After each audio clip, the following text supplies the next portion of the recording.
When darkness and fear were all she knew, an unlikely bond with a wild and strong being drove her to defy the impossible, standing up to those who tried to dim her light. The morning breeze carried the scent of damp earth as John Bennett, known to everyone as Johnny, opened the wooden windows of his house on Hope Ranch. The sun was beginning to gild the Texas hills, illuminating the comforting simplicity of the place he had called home for 50 years. Despite the silence that had accompanied him since childhood, when a burning fever took his hearing, Johnny knew how to interpret every vibration of the world around him. That morning, as usual, he put on his worn boots and headed to the corral. The cows were already waiting for him, recognizing his firm footsteps on the red soil. With hands calloused by time, he milked each one with the same dedication as always, feeling the vibration of their moos through touch. The fresh milk would be transformed into the artisanal cheeses he made every week to sell at the town's farmers market. "Good morning, old friend," he said to himself in a low voice, a habit he maintained even without hearing his own voice. While working, his attentive eyes caught a different movement on the dirt road leading to the ranch. A sleek black car, out of place in that rural landscape, was approaching, raising dust. Johnny knew that vehicle and its owner well. Marcus Newman, a businessman from the big city, who had been appearing for months with proposals to buy his land. The car parked near the house, and two men got out. Marcus, wearing expensive clothes, that contrasted with the local simplicity, and his young assistant Gabriel carrying a black folder. "Johnny," Marcus gestured exaggeratedly, as if the volume of his voice could break through the farmer's silence. With a nod, Johnny indicated that he had seen them and finished his work before approaching.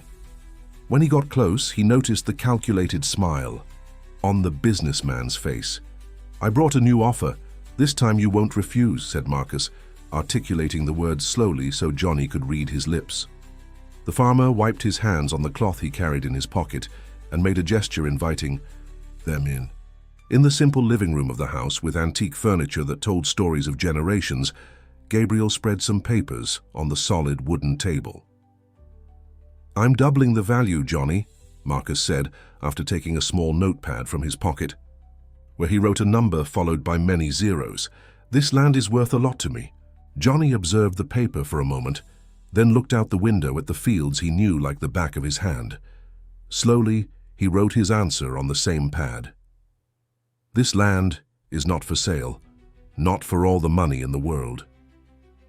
Marcus's expression hardened momentarily before regaining his controlled smile. "You're being stubborn. This ranch is outdated, barely managing to sustain itself. What can a man like you, alone and with your limitation, do here?" Marcus said, not realizing how each word vibrated in the air, being captured by Johnny not through his ears but through his soul. The farmer remained impassive, maintaining the firm gaze that revealed decades of silent resistance. He was a man of few words even before losing his hearing, but his eyes communicated volumes. Marcus sighed theatrically. He stood up, walking around the room and touching the old objects with disdain, as if evaluating trinkets without value. "This region is going to develop, whether you want it or not. Better to be part of it than to be left behind," he insisted, gesturing for Gabriel to show more documents. Johnny took the notepad again and wrote with firm letters.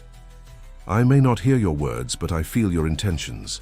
There's something beyond what you're saying." Marcus read the message and his face reddened slightly. With an abrupt gesture, he put the papers back in the folder and signaled for Gabriel to follow him. "You'll regret this decision," he said, without bothering to articulate clearly this time, knowing that Johnny couldn't read his lips as he turned to leave. When the car drove away, Johnny remained on the porch, watching the dust settling on the path. Something about Marcus's visit disturbed him more than usual. There was a different urgency in his gestures, a more evident determination in his eyes. Returning to his chores, Johnny noticed that the fence of the western pasture was damaged. It wasn't the first time this had happened in recent weeks. With a resigned sigh, he picked up his tools and went to repair the damage, while the Texas sun continued its journey across the sky, indifferent to the human conflicts unfolding under its light. The old clock on the kitchen wall marked 3 in the afternoon, when Johnny finished the repairs on the fence. Sweat ran down his face as he stored the tools in the small wooden shed. That's when he felt a different vibration in the ground, something that his body, trained by years of silence, immediately identified as footsteps, light and hesitant. Turning. Slowly, his eyes met a young woman standing a few meters away. She carried a camera and a notebook. Her face conveyed a mixture of curiosity and shyness, and she raised her hand in a greeting gesture. "Sorry to appear like this," she said, articulating the words carefully upon noticing Johnny's questioning expression. "My name is Caroline Mitchell. I'm a social worker documenting traditional ways of life in the region." Johnny took a small notebook from the back pocket of his pants and wrote, "I don't usually receive visitors other than Marcus Newman and his men. How did you find this place?" Caroline read the note and smiled, writing her response instead of speaking, realizing it would be easier for Johnny. "People at the farmer's market talked a lot about your cheese. They said you're a guardian of local traditions. May I see your ranch?" Johnny's eyes examined the young woman for a few moments. There was a sincerity in her gaze that contrasted with the falsity he saw in Marcus. With a nod, he invited her to follow him. As they walked through the property, Caroline photographed the landscape and took notes. The evening was beginning to paint the sky orange when they reached the small spring that supplied the ranch. Johnny wrote, "This water sustains everything you see. My grandfather said it has healing powers." Caroline observed the crystalline water sprouting between the rocks and wrote in response, "Is it because of this spring that Marcus Newman wants your land so badly?" Johnny frowned, surprised by the young woman's perception. He wrote quickly, "How do you know that?" Caroline hesitated before writing, "I'm investigating the impact of large businessmen on rural communities. Marcus has been buying many properties in the region, all with water sources." The two returned to the house in silence, each immersed in their thoughts. In the simple kitchen, Johnny served coffee in enamel mugs and cut a piece of his artisanal cheese. Caroline tasted it and her eyes lit up with approval. "This is amazing. I understand why it's so famous at the market," she wrote. The farmer smiled, a rare gesture that transformed his face marked by time. As they conversed through notes, night fell completely over the ranch. The next morning, Johnny woke up earlier than usual. He had slept poorly, disturbed by unsettling dreams. When he went out to start his chores, he immediately noticed that something was wrong. The tractor, his only motorized equipment, was standing in the center of the yard when he was sure he had left it near the barn. He approached cautiously and soon discovered the reason. All the fuel hoses had been cut and important parts were missing. A note was pinned to the steering wheel. "Accidents happen when we insist on standing in the way of progress." Johnny felt the blood boil in his veins. The tractor was essential for work on the ranch, and without it, everything would become much more difficult. While examining the damage, he again felt a vibration in the ground. This time the footsteps were heavier, determined. Marcus Newman was approaching with a smile on his face, without his usual assistant. He wore country clothes, in an awkward attempt to look like a simple man, which only accentuated his artificiality in that environment. "Problems with the equipment?" he asked, articulating clearly so Johnny could read his lips. "It's difficult to keep a ranch running these days, isn't it?" Johnny stared at the businessman, anger evident in his eyes. He took the note he had found on the tractor and handed it to Marcus, who feigned surprise upon reading it. "How regrettable. It seems you have enemies, or maybe it's just bad luck." Marcus smiled, his eyes cold as steel. "My offer to buy your land is still on the table. In fact, considering your recent setbacks, I can be generous and increase it a bit more." Johnny shook his head negatively and pointed to the exit of the ranch, his gesture unequivocal. He wanted Marcus off his property. "You're a fool, John Bennett," said Marcus without bothering to articulate the words this time. "A deaf fool who doesn't realize he's already lost this battle." As Marcus walked away, Johnny remained standing, observing the destroyed tractor. His expression, previously of anger, transformed into determination. If it was war that Marcus wanted, he would not back down. That land was more than his property. It was his identity, his legacy. With a deep sigh, he began to walk toward the tool shed. He would have to repair what was possible and adapt to the rest, as he had always done in his life marked by silence and overcoming. What Johnny didn't notice, as he walked away, was that Caroline had witnessed the entire scene from a distance, her camera capturing every moment of the silent confrontation between the simple farmer and the powerful businessman. The days that followed were ones of hard work for Johnny. Without the tractor, he had to return to older methods to keep the ranch functioning. His hands, already calloused, now bled at the end of the day. Even so, there was no giving up in his eyes, only a silent determination that strengthened in the face of obstacles. Caroline had started to visit the ranch more frequently, helping where she could and documenting Johnny's routine. During one of these visits, she brought some parts she managed to get for the tractor, although they weren't enough to fix it completely.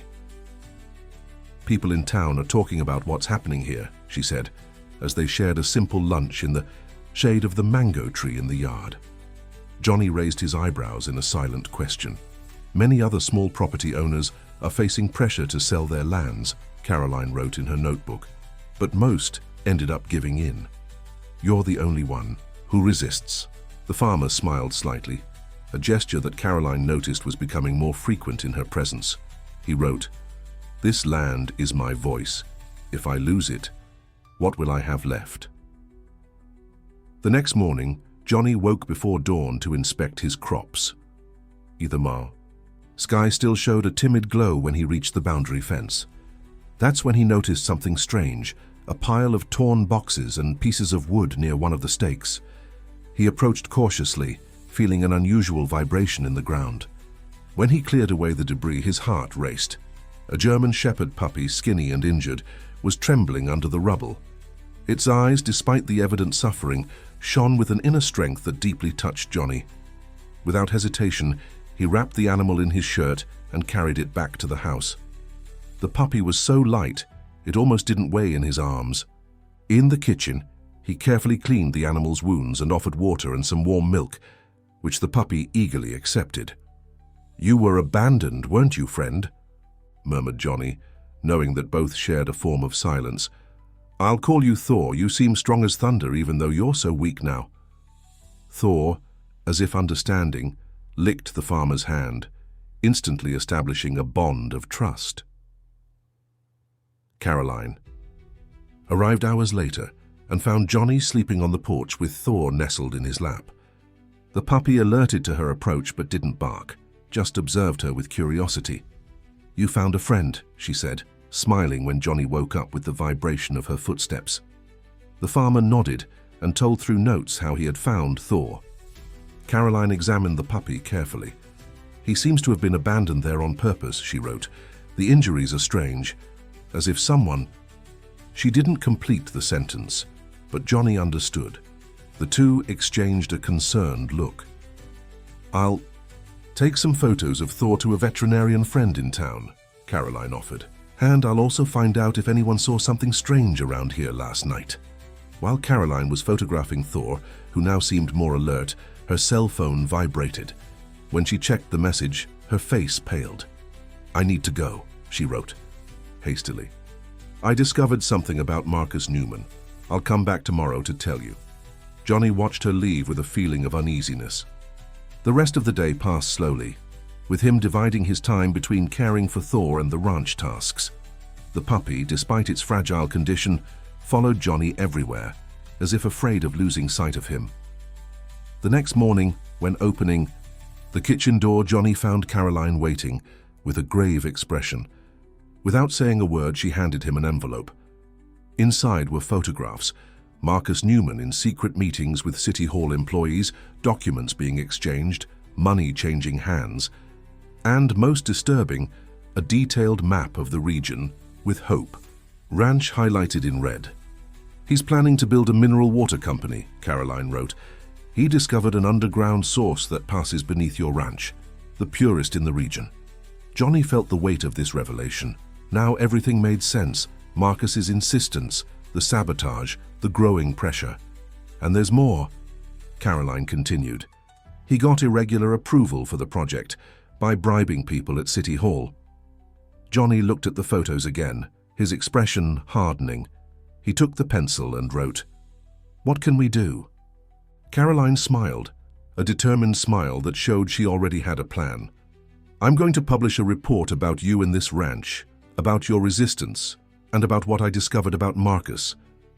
Thor, who had recovered surprisingly quickly in the last few days, approached and put his head on Johnny's knee as if offering support.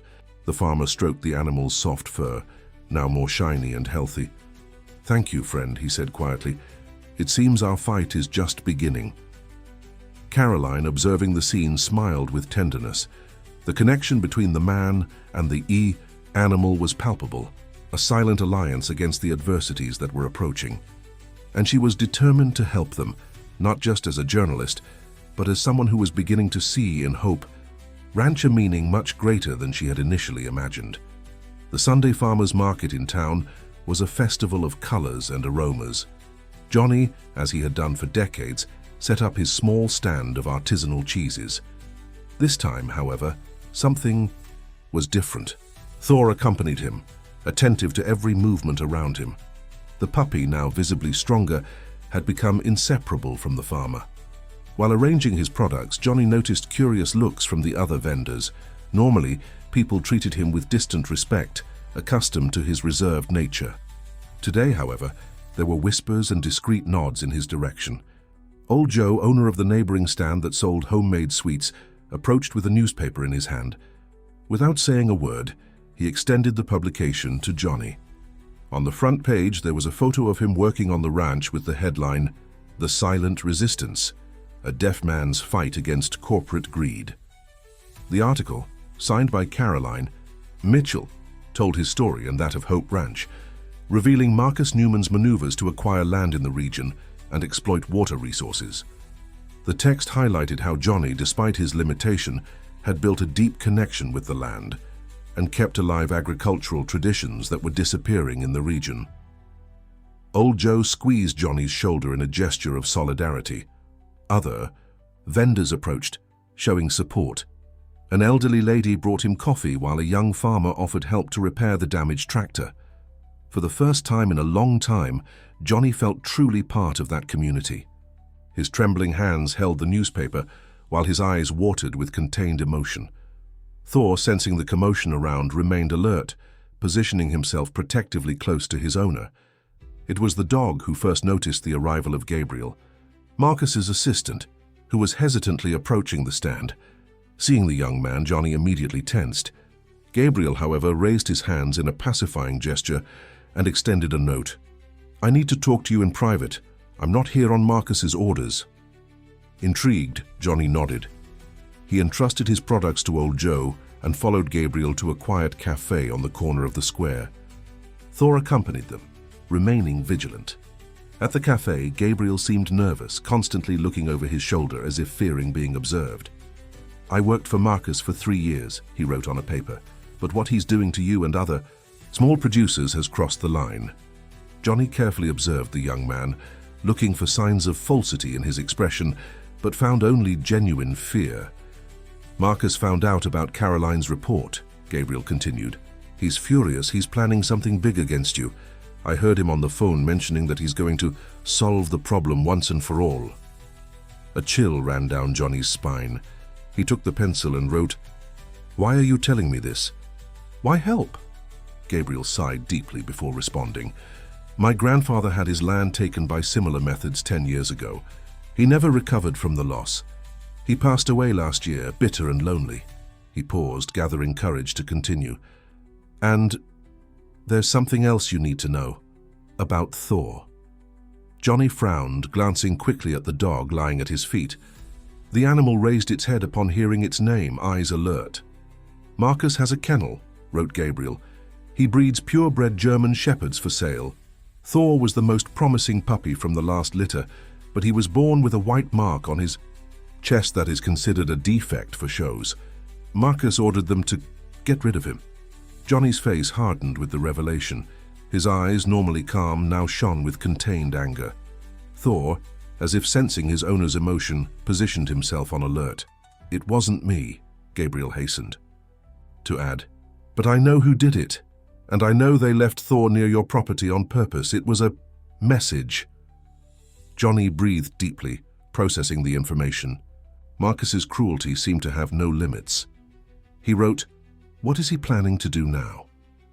"I don't know exactly," Gabriel replied, "but he has a meeting tonight with some men I've never seen before. It seemed serious. And he mentioned your ranch several times." At that moment, Thor began to growl softly, the fur on his neck bristling. Seconds later, Marcus Newman entered the cafe, accompanied by two men of intimidating appearance. His eyes quickly located Gabriel and Johnny, and his face contorted in an expression of barely contained fury. "What do we have here? A meeting of traitors," he said, approaching the table with determined steps. Gabriel visibly paled. Johnny, however, remained impassive, staring directly at Marcus. "You're fired, Gabriel." Marcus spat the words, without bothering to articulate, for Johnny. "And as for you, deaf farmer, enjoy your moments of fame. They won't last long." Thor positioned himself between Johnny and Marcus, the growl now more audible. One of the men accompanying the businessman made a move to advance, but Marcus stopped him with a gesture. "Control your mutt, Johnny," he said with contempt, "or he might end up as he should have the first time, the away." Entire cafe had gone silent. All eyes turned to the tense scene unfolding. Johnny rose slowly, his height surpassing Marcus's by a few inches. Without breaking eye contact, he wrote on a napkin and pushed it toward the businessman. "You may have money and power, but you don't have the respect of anyone, not even your purebred dog." Marcus's face reddened with rage. For a moment it seemed he would physically attack Johnny, but he restrained himself. With a final look of hatred, he turned and left the cafe, his cohorts in his wake. Gabriel, still trembling, wrote, "He won't give up. And now I'm involved too." Johnny nodded slowly, a renewed determination in his gaze. With Thor by his side and the community beginning to position itself in his favor, the battle for Hope Ranch was entering a new phase, more dangerous, but also with new allies. As they returned to the market, Johnny didn't notice the dark car parked on the corner, nor the camera that recorded his movements. The threat was greater than he imagined, and time was running out. Johnny's return to Hope Ranch after the market was accompanied by a contradictory feeling of victory and apprehension. Caroline's article had awakened the community's conscience, but it had also enraged Marcus Newman to the point of making him even more dangerous. As he drove his old pickup along the dirt road, with Thor sitting alert in the passenger seat, Johnny couldn't imagine what he would find at home. The answer came as soon as the ranch appeared on the horizon.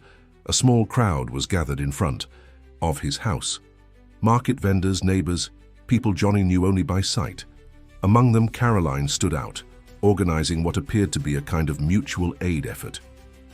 When the pickup stopped, Thor was the first to jump out, investigating the visitors with caution.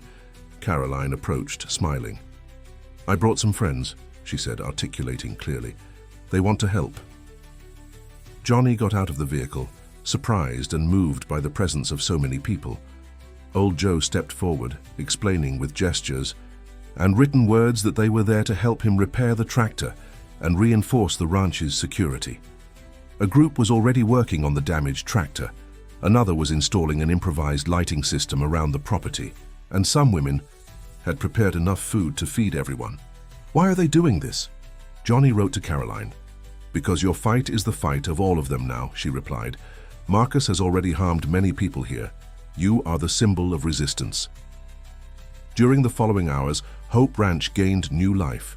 The joint work restored not only the tractor, but also fences, gates, and some roofs that needed repairs. More importantly, a network of solidarity was formed, with people committed to taking turns to monitor the ranch in shifts, ensuring that Johnny would not be unprotected. At dusk, a large table was set up in the yard in front of the house.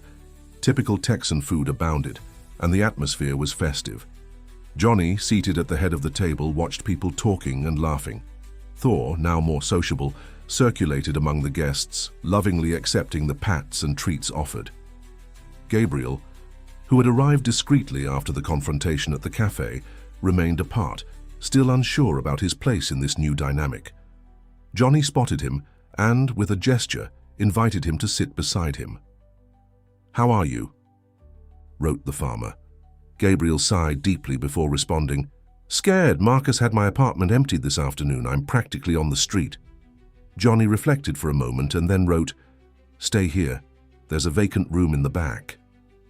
The young man's eyes widened with the unexpected offer. "Why? After everything I helped Marcus do against you?" The farmer smiled slightly and wrote, "Everyone deserves a second chance, and I need all the help I can get."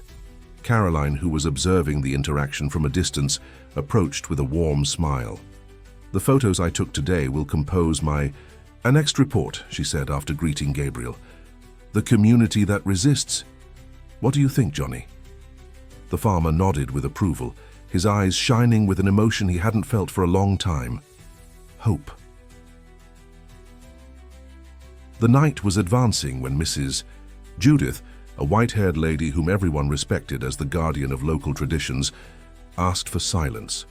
Using a mixture of gestures and written words that Caroline translated, she told stories about the region, about how the lands of Hope Ranch had always been considered blessed by the elders. "The water that springs here," explained Mrs. Judith, "is not just water, it's life. The elders used to say that whoever drinks from it gains strength to face any challenge." While she was speaking, Johnny noticed a suspicious movement on the road. Headlights were slowly approaching, turning off before getting too close. Thor perceived the change in his owner's posture and was instantly alert, ears up. Caroline followed Johnny's gaze and understood.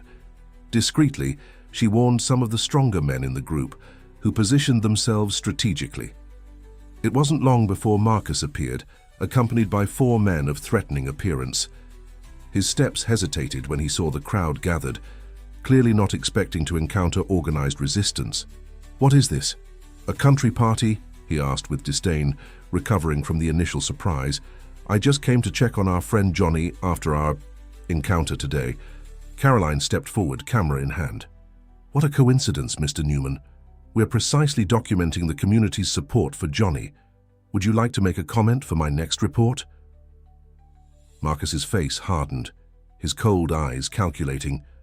The situation, the presence of witnesses, was clearly not in his plans. "Just passing by," he responded dryly. "But remember, this whole spectacle is temporary. Business is like water, it always finds a way no matter the obstacles." Johnny stood up, walking slowly until he was face to face with Marcus. Thor followed him, staying by his side like a vigilant shadow. The silence that ensued was charged with tension. The farmer took a paper and wrote, showing not only to Marcus but holding it up for everyone to see, "This land is not for sale. It never will be. And now, I'm no longer alone." A murmur of approval ran through those present. Marcus, feeling cornered, took a step back. "This isn't over, Johnny," he said between his teeth. "Not even close." Turning around, he signaled for his men to follow him back to the car. When the headlights disappeared into the darkness, Caroline approached Johnny. "We're winning," she wrote, smiling. Johnny didn't respond immediately. His eyes remained fixed on the road, a silent concern hovering in his countenance. Finally, he wrote, "He will return, and it won't be with words next time." As the guests said goodbye, promising to return and help, Gabriel approached. "I know Marcus," he wrote. "He doesn't accept losing. We have to be prepared." Johnny nodded, thoughtfully stroking Thor's head. The battle for Hope Ranch had gained new contours. It was no longer just his solitary fight, but a movement that united an entire community threatened by the unbridled advance of progress. As he watched the last people leave, Johnny felt a strange peace. For decades, his silence had isolated him from the world. Now, paradoxically, it was this same silence that created a powerful voice against injustice. And that voice finally was being heard.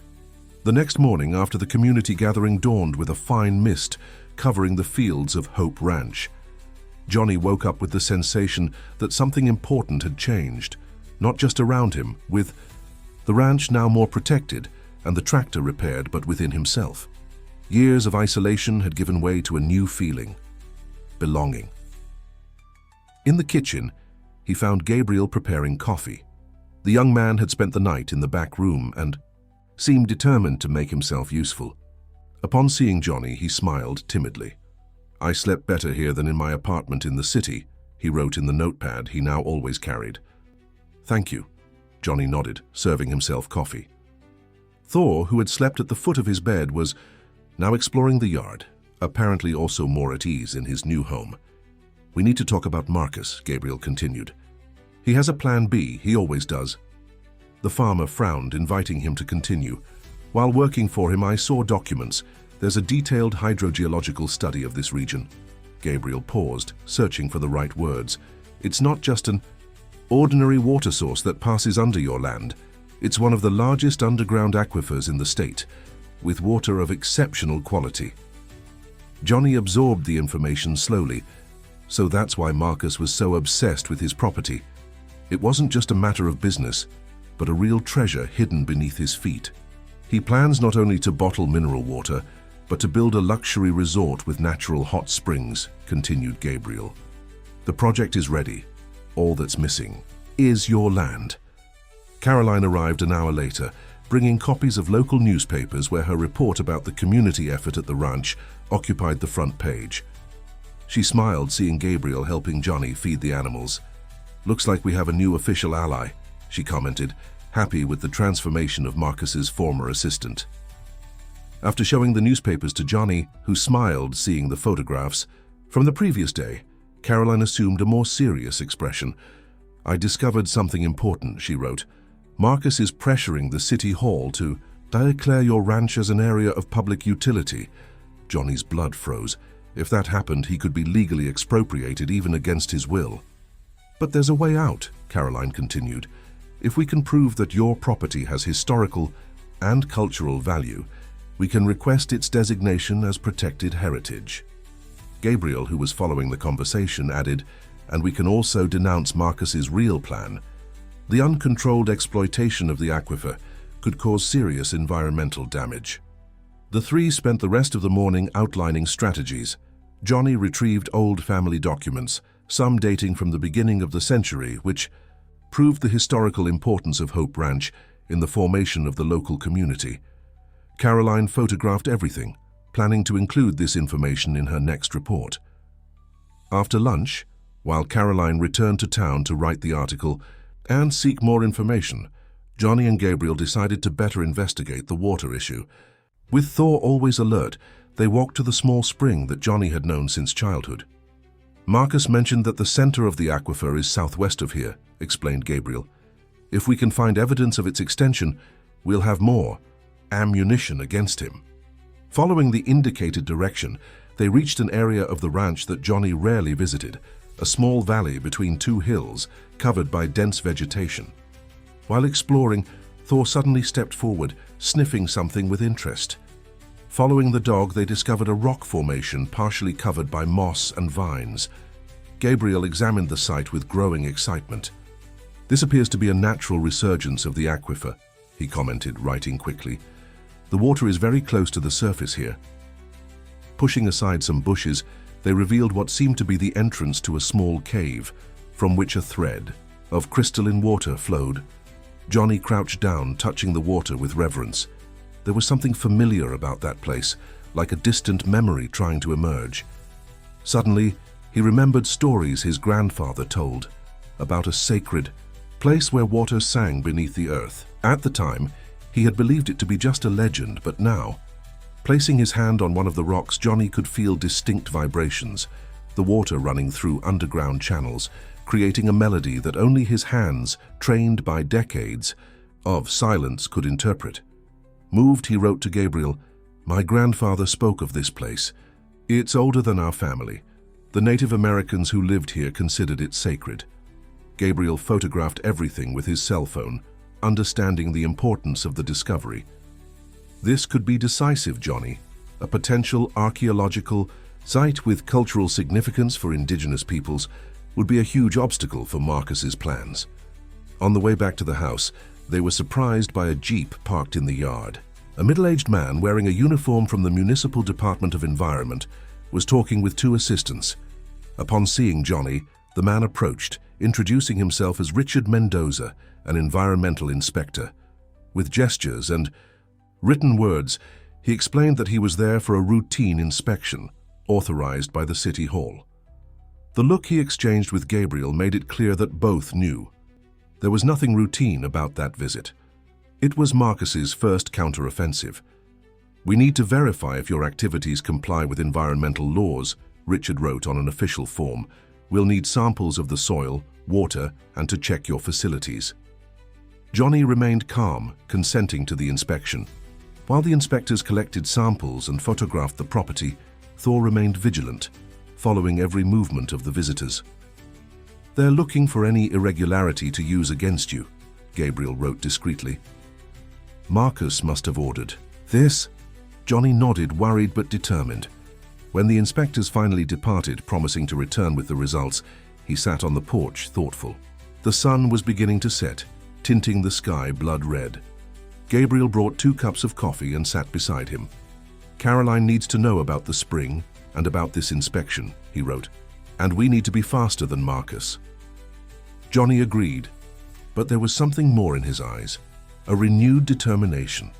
He wasn't just defending his land now, but something much greater, a natural and cultural heritage that belonged to everyone. As night fell over Hope Ranch, Johnny observed the stars appearing in the sky, the same stars that had guided his ancestors, that had witnessed generations fighting to preserve that piece of land. And now, it was his turn to ensure that this heritage would not be lost. Thor approached, resting his head on Johnny's lap. The farmer stroked the animal's now soft and shiny fur, finding comfort in his silent loyalty.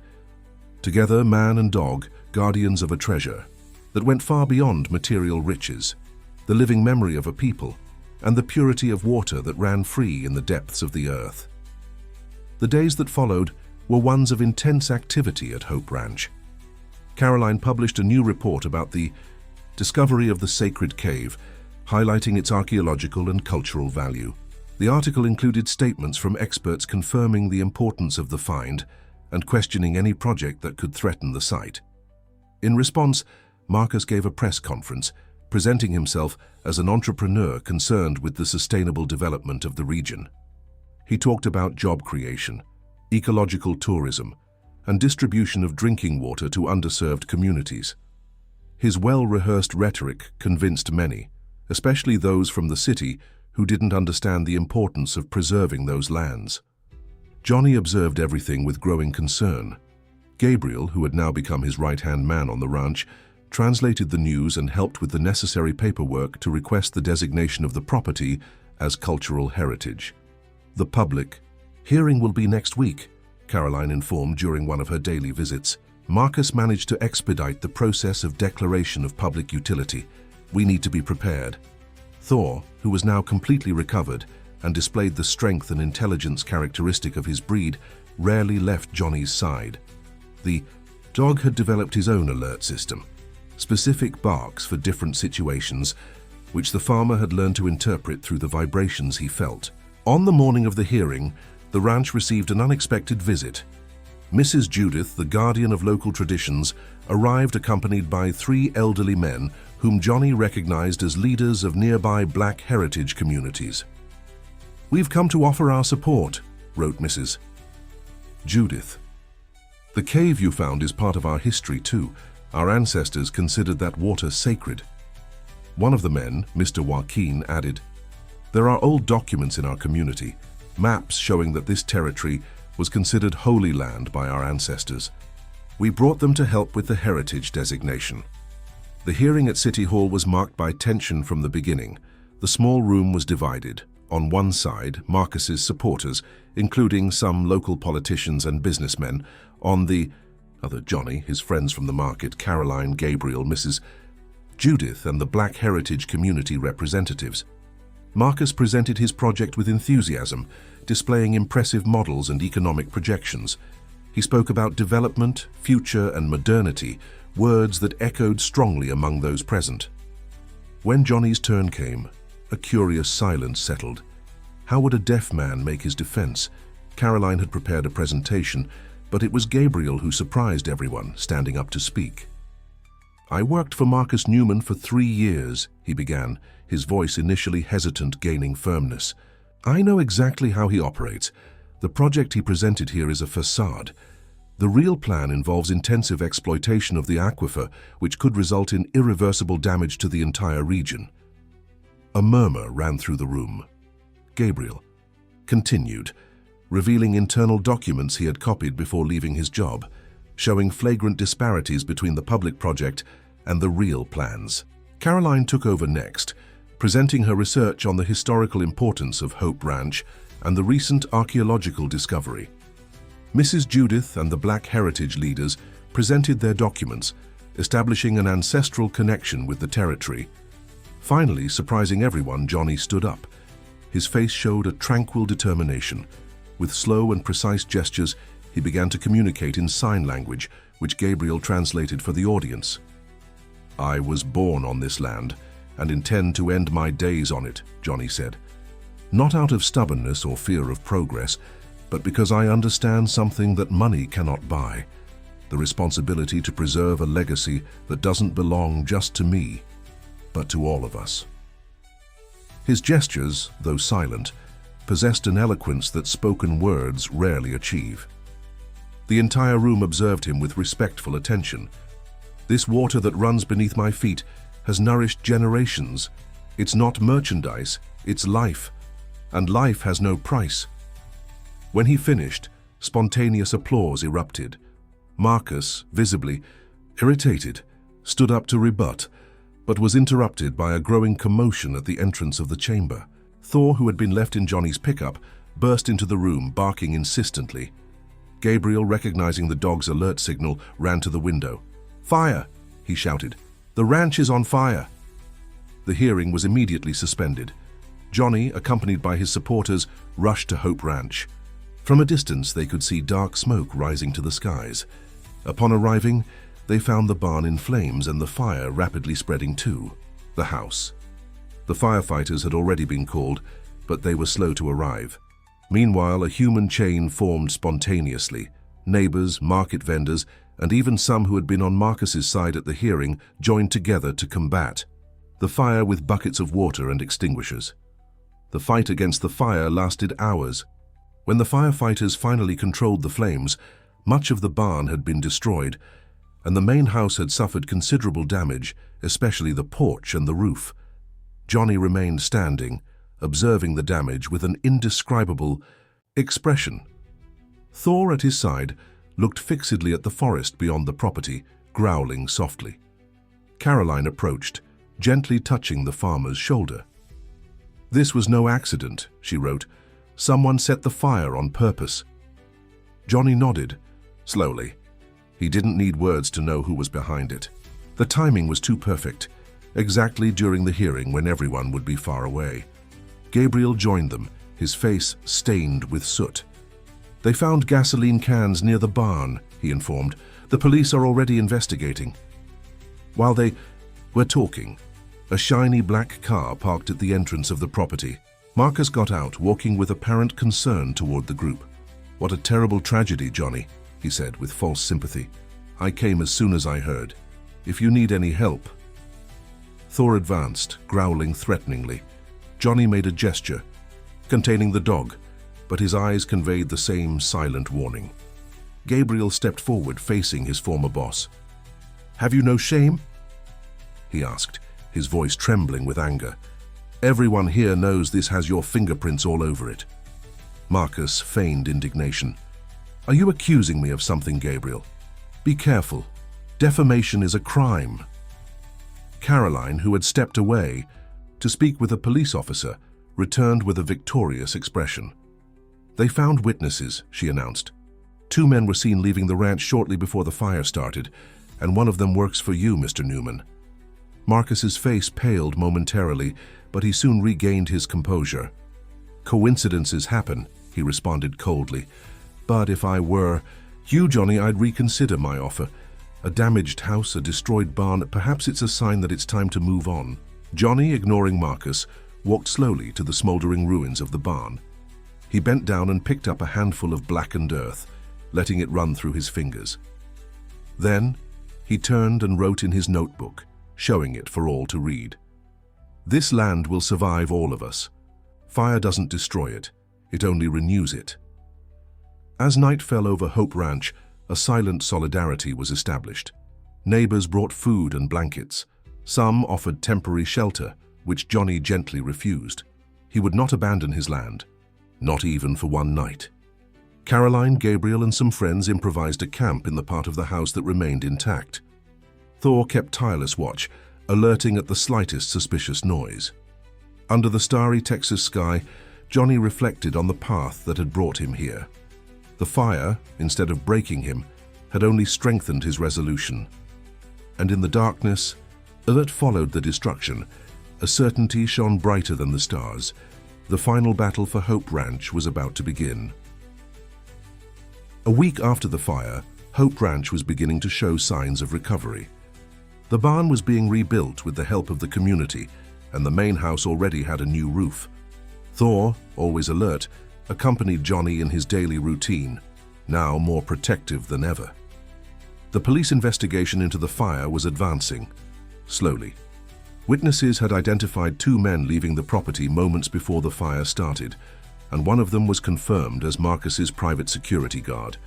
However, proving the businessman's direct involvement was proving difficult. Caroline continued her series of reports, now focusing on the criminal fire and Marcus's suspicious connections. Public opinion, which before was divided, was beginning to lean strongly toward Johnny's side. The deaf farmer and his loyal dog had become symbols of resistance against corporate greed. Gabriel, who now managed the social media accounts created for the cause, showed Johnny the messages of support that were arriving from all over the country. People offered financial help, building materials, and even free legal assistance. "Your story has touched many hearts," Caroline explained during breakfast. "It's no longer just about a ranch, it's about dignity, cultural identity, and environmental preservation." That morning, unexpected news arrived. The National Historic and Artistic Heritage Institute had decided to urgently evaluate the request for the designation of Hope Ranch, especially after the discovery of the sacred cave and its connection with traditional communities. "This could change everything," wrote Gabriel enthusiastically, "if we get the heritage designation before the decision on expropriation. Marcus is finished." Johnny nodded, feeling renewed hope. With the property designated as cultural heritage, it would be practically impossible for Marcus or anyone else to commercially exploit the area. News spread quickly. By late afternoon, Mrs. Judith arrived with an even larger group of representatives from the region's traditional communities. They brought old documents, transcribed oral histories, and even artifacts found near the cave. "Over the years, our families have always known about the importance of this place," explained Mr. Joaquin. "But we never had a voice to protect it. Now with you, Johnny, we can finally be heard." While the documentation was being organized for the visit of the National Historic and Artistic Heritage Institute officials scheduled for the next day, Johnny walked around the property with Thor, inspecting the progress of the reconstruction. As they passed near the mainspring, the dog suddenly became alert, ears perked up. Following Thor's gaze, Johnny noticed a movement among the trees. Someone was watching them. With a discreet gesture, he directed Thor to remain calm while they cautiously approached. To his surprise, the person who emerged from behind the trees wasn't one of Marcus's men, but Richard Mendoza, the environmental inspector who had conducted the inspection days earlier. "We need to talk," he said, carefully articulating the words so Johnny could read his lips. They returned together to the house where Gabriel could help with communication. Along the way, Thor remained suspicious, keeping his eyes on the visitor. "What are you doing here hiding?" Johnny wrote as soon as they entered. Richard seemed nervous, frequently looking out the window as if afraid of being seen there. "I come as a citizen, not as an inspector," he explained. "What I'm about to do might cost me my job, but I can't go along with this anymore." He took several documents from his folder and spread them on the table. "Marcus altered the results of our inspection. He falsified data to make it appear that your ranch is causing contamination in the water table. He's using this as a basis to accelerate the expropriation process for environmental damage. Gabriel translated everything for Johnny, whose face hardened upon understanding the extent of the fraud. That hearing is scheduled for tomorrow morning, at the same time as the National Heritage Institute's visit, continued Richard. It's no coincidence. He wants to ensure that the expropriation is approved before the heritage designation can happen. Caroline, who had arrived in the middle of the conversation, was frantically photographing the documents. "This is evidence of fraud," she said. "We can use it against him." Richard shook his head, concerned. He has powerful allies. They could claim I falsified these documents to help Johnny. We need something more conclusive. It was Gabriel who had the idea, his eyes shining with sudden inspiration. "Marcus's office," he wrote. "He keeps copies of everything in a safe behind the painting in his office. I know the combination." A plan began to take shape. Gabriel, knowing Marcus's habits and the layout of the office, could enter after hours, when only the night security guard would be present, a man whom Gabriel knew was easily distracted. "It's too risky," protested Caroline.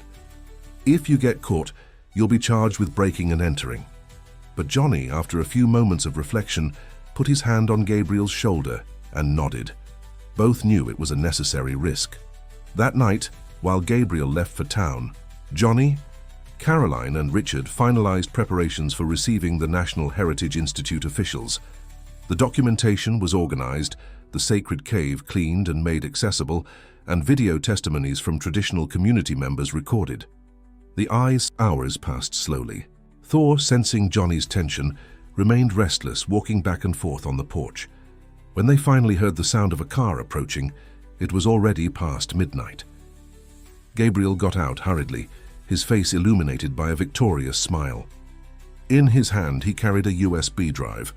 "I got much more than we expected," he announced, as he connected the device to Caroline's laptop. Internal documents showing that Marcus knew about the archaeological value of the cave for months and tried to cover it up. Records of payments to public officials, and the best, recordings of meetings where he openly discusses the plan to sabotage Johnny's ranch. The next few hours were dedicated to analyzing and organizing the evidence. Caroline prepared a complete dossier, which would be delivered simultaneously to the authorities and the press. Richard, risking his career, signed a formal declaration, denouncing the falsification of the environmental documents. By dawn, they were exhausted but ready. The plan was simple. While the National Heritage Institute officials conducted their inspection at the ranch, Gabriel and Caroline would go to the City Hall hearing with the evidence against Marcus. The morning brought a light rain, which washed the earth and seemed to renew hope. Johnny, accompanied by Mrs. Judith and the representatives from traditional communities, received the National Heritage Institute officials at the entrance of the ranch. Thor, as always, remained by his side, now impeccably clean for the important occasion. The inspection began with the main house, with its typical 19th century architecture, continuing to the traditional agricultural installations. The officials showed themselves visibly impressed with the authenticity and preservation of the site. When they finally reached the sacred cave, the sky had cleared, and a ray of sunlight illuminated the entrance like a natural spotlight. The crystalline water that sprung from the rocks reflected the light, creating a spectacle of small rainbows. Mrs. Judith shared the stories passed down through generations about the healing power of that water. Mr. Joaquin showed ancient markings on the rocks, which archaeologists confirmed were Native American inscriptions. One of the officials, visibly moved, explained to Johnny through gestures and written words that he had rarely seen a site with so many layers of cultural and historical significance. Meanwhile, at City Hall, the hearing on the expropriation was beginning in a tense atmosphere. Marcus, confident in his imminent victory, presented the supposed environmental data that proved that Johnny's ranch was contaminating the aquifer. It was then that Caroline and Gabriel entered the room, accompanied by a public prosecutor and journalists from national media outlets. "We have evidence of fraud, falsification of public documents, and corruption," announced the prosecutor, interrupting Marcus's presentation. "We request the immediate suspension of this hearing." The businessman's face paled when he saw Gabriel, instantly understanding what had happened. He tried to maintain his composure, claiming it was all just a desperate attempt at defamation. But when the prosecutor began to play the recordings found in the office, where Marcus's own voice discussed how to eliminate the deaf man and his dog from the picture, panic took over his expression. The news spread quickly. While Marcus was being taken in for questioning, accompanied by his lawyers, the National Heritage Institute officials were concluding their visit to Hope Ranch with a preliminary recommendation favorable to the heritage designation. Johnny received the news of Marcus's preventive detention with surprising calm. There was no joy in his eyes, just the peace of someone who finally sees justice being done. 3 months later, Hope Ranch was officially recognized as cultural and environmental heritage, legally protected from any commercial exploitation. The sacred cave was declared an archaeological site, and a small museum was created to tell the story of the traditional communities and their relationship with those waters. Johnny, with the help of Gabriel and Caroline, transformed part of the ranch into an environmental education center, where children from the region learned about the importance of preservation and the value of traditional knowledge. Thor, now a magnificent adult specimen, remained inseparable from Johnny. Together they walked the property every morning, feeling the vibration of the earth beneath their feet, the same earth they had fought so hard to protect. On a quiet afternoon, while watching the sunset from the rebuilt porch, Caroline found Johnny smiling serenely. "What are you thinking about?" she wrote. The farmer reflected for a moment before answering. "About silence, it taught me to hear what really matters." Thor, as if understanding, rested his head on his owner's knee. Caroline smiled, capturing the scene with her camera. The image of the man who couldn't hear sounds, but listened to the voice of the earth, and the dog who had been abandoned to die, but found his true home, became a symbol of a resistance that went beyond words. Hope Ranch, once threatened by greed and power, now flourished like never before. The wounds left by the fire had transformed into new constructions, stronger and more resilient, and beneath the rich Texas soil, the crystalline waters continued their eternal course, protected not only by laws, but by the unwavering love of a man who found his voice in silence. Gabriel, who observed the scene from a distance, smiled as he realized how his own life had changed. From assistant to a corrupt man to partner in the preservation of a cultural and environmental treasure. In his hand, an envelope containing approval to begin formal studies in anthropology and archaeology, a new path he would never have discovered without Johnny's silent influence. When the first star appeared in the sky, Johnny closed his eyes, feeling the gentle vibration of the world around him. The wind in the leaves, Thor's footsteps on the wooden porch, the constant pulse of life on his land. He didn't need words or sounds to know that finally, Hope Ranch had found the peace that its name promised.